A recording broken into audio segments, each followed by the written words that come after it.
अभी कुछ दिन पहले मैंने एक वीडियो अपलोड करी थी अपने चैनल पर जिसका टॉपिक था porn addiction, masturbation and no fap. और मुझे अच्छे से पता था कि जैसे ये वीडियो अपलोड होगी बहुत सारे लोग इस वीडियो पर रिएक्ट करेंगे और बिल्कुल वैसा ही हुआ। बहुत सारे लोगों ने अलग अलग तरीके से इस वीडियो पर रिएक्ट किया। उसमें से बहुत सारे लोग ऐसे हैं जिनका रिएक्शन बिल्कुल जेन्युइन है, यानी कि उन्होंने स्टेप बाय स्टेप आराम से मेरे एक एक पॉइंट को समझा, फिर उसको लॉजिकली क्रिटिसाइज किया। बट ऐसे भी कुछ लोग हैं जो बहुत एग्रेसिव हो गए हैं उस वीडियो को देख करके, और उन लोगों ने अपने यूट्यूब चैनल पर कुछ वीडियोस अपलोड करी हैं जिसमें उन्होंने बहुत ही एग्रेसिव लैंग्वेज का यूज किया है। इनफैक्ट मैं कहूंगा अब्यूजिव लैंग्वेज का यूज किया है। जो भी लोग ऐसी अब्यूजिव लैंग्वेज का यूज कर रहे हैं, मेरा आप लोगों को यह सजेशन है, एक बार अपने लॉयर से आप डिस्कस करिए कि ये जो मैं कर रहा हूं इसके क्या रेपरकशंस हो सकते हैं। It is a civil as well as a criminal offence, यानी कि जो हमारी लीगल टीम है वो आपके अगेंस्ट एफआईआर भी लॉन्च कर सकती है और एक डेफेमेशन का केस भी फाइल कर सकती है। तो मैं बस इतना सा कहूंगा, अगर आप अपने पॉइंट को एक्सप्रेस करना चाहते हैं या मेरी वीडियो को क्रिटिसाइज करना चाहते हैं तो that's absolutely fine, because that comes under freedom of speech. But अगर आप बहुत ज्यादा एग्रेसिव हो रहे हैं अपनी वीडियो में या कोई अब्यूजिव लैंग्वेज यूज कर रहे हैं तो मेरा आपको यह सजेशन होगा कि एक बार अपने लॉयर से डिस्कस कर लीजिए कि इसके क्या इंप्लीकेशंस हो सकते हैं। तो अब आते हैं आज के हमारे इस वीडियो के टॉपिक के ऊपर। नंबर 1, हम ये समझने की कोशिश करेंगे कि जो साइंटिफिक कम्युनिटी है वो इसके बारे में क्या बोलती है, उनकी क्या राय है। अब वो हम कैसे देख सकते हैं? बहुत ही सिंपल है, गूगल पे जाकर के हमको सर्च करना है इज मैस्टरबेशन हार्मफुल, करके देखते हैं क्या आता है। आप भी ये सर्च करके देख सकते हैं। यहां पर जो टॉप पे लिखा हुआ है that is masturbation can actually be good for your health both mentally and physically, and it's pretty much the safest sex out there. There is no risk of getting pregnant or getting an STD. Masturbation is a normal act used by many to explore their body and feel pleasure. Despite the myths, there are no physical harmful effects. Whether you masturbate is up to you. It doesn't harm your body. The medical community considers masturbation to be a natural and harmless expression. यहां पे इस बात पे ध्यान देना, natural and harmless.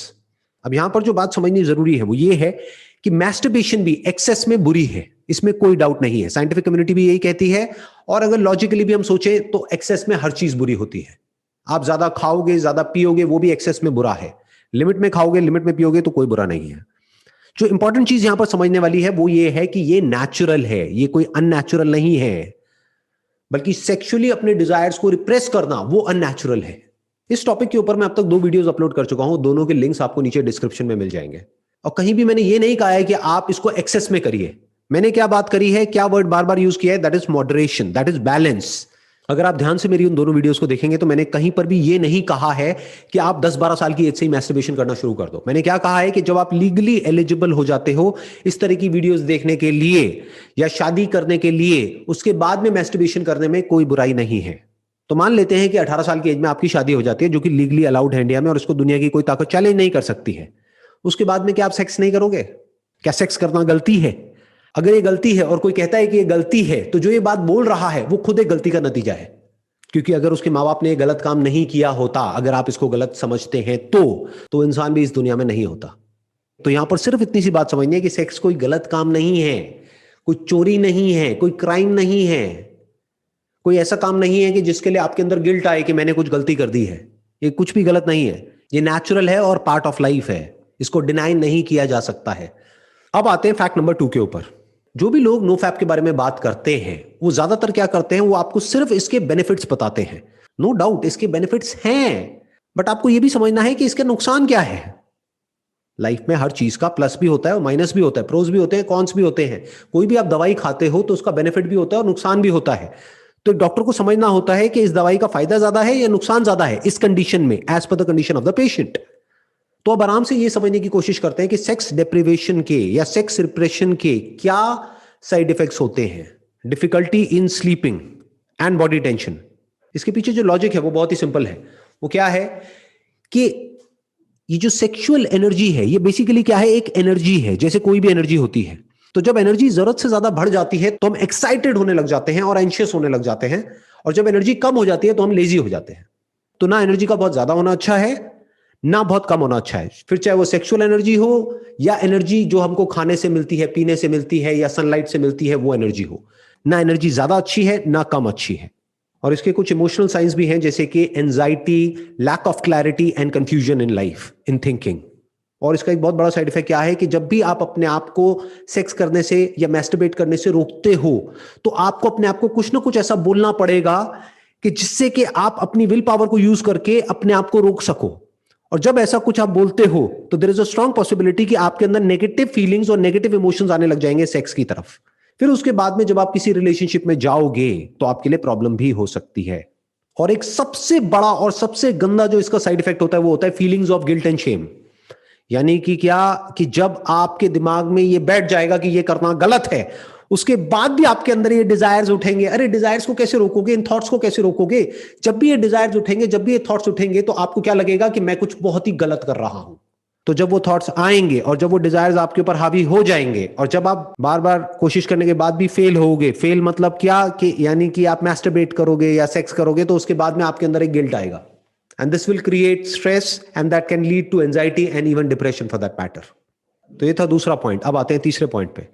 अगर आप किसी रिलीजियस या स्पिरिचुअल ऑर्गेनाइजेशन के साथ में जुड़े हुए हैं और जो आपकी ऑर्गेनाइजेशन है वहां पर जो भी प्रैक्टिसेस होती हैं, अगर उसकी वजह से आप सेक्स या मैस्टरबेशन नहीं कर रहे हैं तो दैट्स एब्सोल्युटली फाइन, क्योंकि ये आपकी मर्जी है, आपकी लाइफ है, आप जो चाहें जैसे चाहें वैसे जी सकते हैं। और मैं कोई नहीं होता ये आपको बोलने वाला या आपको बताने वाला कि आपको अपनी लाइफ के साथ में क्या करना है। That's your call. Last but not the least, कुछ भी करने से पहले आपको अपने आप से एक क्वेश्चन पूछना है कि जो भी मैं कर रहा हूं वो कर क्यों रहा हूं? मेरी लाइफ का पर्पस क्या है? मेरा गोल क्या है जो मैं अपनी लाइफ में अचीव करना चाहता हूं अगले 5 साल में या 10 साल में? अपने आप से पूछो। तो हो सकता है जब इस तरह के क्वेश्चंस आप अपने आप से पूछोगे तो आपको क्लियर कट एक आंसर मिलेगा। वो आंसर क्या हो सकता है कि मुझे एक बहुत बड़ा एंटरप्रेन्योर बनना है, मुझे एक बहुत बड़ा क्रिकेटर बनना है, मुझे एक बहुत बड़ा सिंगर बनना है।